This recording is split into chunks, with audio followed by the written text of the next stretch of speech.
appreciate you stopping. We're just trying to share with people information about other options, and you know, we got this list here that's got all these different clinics here. We got this expose that talks about, I don't know if you heard about this, they've been caught selling body parts of the children that they abort. Oh, yeah. shoot. If you watch these videos here, it's pretty amazing. This Human Capital episode 2 actually features this clinic. Oh, okay. Like this lady who used to pack the body parts up. This was a nationwide sting, and it features the Fresno clinic, which is crazy. Other places you could go, getyourcare.org, at the Fresno Pregnancy Center.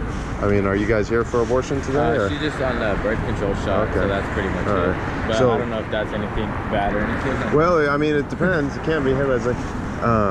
I mean, because you think about this, you know, a lot of people come here and they're not for abortion, they say. They wouldn't have an abortion, they say, supposedly.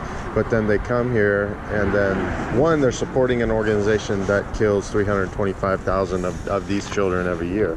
So this is Planned Parenthood's the largest provider of abortion services in the United States. Wow. So, I mean, it's kind of like, if you had a grocery store that offered, say, 100 aisles. They say 3% of their services is abortion. That's a bunch of garbage. I mean, I would rather look at it, what's your income level from abortion? And I've heard upwards around 50%. But say take their bottom statistic, and you had a grocery store that was right next to your house, a beautiful grocery store, you loved it, but 3 of the aisles were dedicated to killing children. Would you find a different grocery store? I think you would. So compare that to the abortion industry.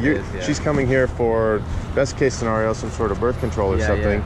But in the interim, they're killing children behind those concrete walls right there. She's doing anything wrong, but in reality, this place is still hurting kids in the end. And then you're helping them because they get money regardless if she's paying for it or not. They get paid for every service they provide.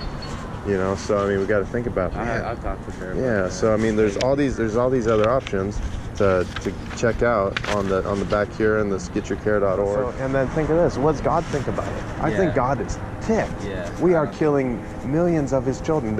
A million in America every year. How do people have the right to just choose life and death? They don't have no right to do that. Well, you may be able to do it. Just because you can do something doesn't mean you have the right to do something. Like, and you so shoot somebody, but that don't mean right. No, exactly. But they claim my body, my choice. The way that they've done it is the way that they've got away with slaughtering other people groups in the past, is saying it's not a human.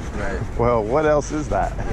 You know, so I think God's pretty upset about it, and we ought to be too. And then for sure not helping them do this. You know, so you know, the birth control stuff. I mean, there's and some issues with birth control if it causes abortions. And some of these birth controls, so that somehow they work, and you want to find out before your girl pumps these into her body is, you know, if it's a condom, okay, that blocks the sperm. You never have the sperm egg unite. You don't have a baby. But if there's different ways that these work, and say for instance the pill. The primary method is to stop ovulation. The secondary method would be to harden the lining of the uterine wall. So if you have conception, then it can't implant into the uterine wall, and now you're having a chemical abortion, just an early term one. And some of these birth controls, that's all they do is harden the lining of the uterine wall. So you may be having early term abortions and never know it. That's why my wife got off birth controls, because we found that out. It's like, man, I don't want to show up on Judgment Day and have 12 babies that got aborted, and you know, hey Dad. It's like, oh, I'm sorry about that, kid. You know, but you know, so you believe in God? Yeah, I do. I'm Catholic, but I kind of go towards Christian a little bit, and I know it's not the best thing.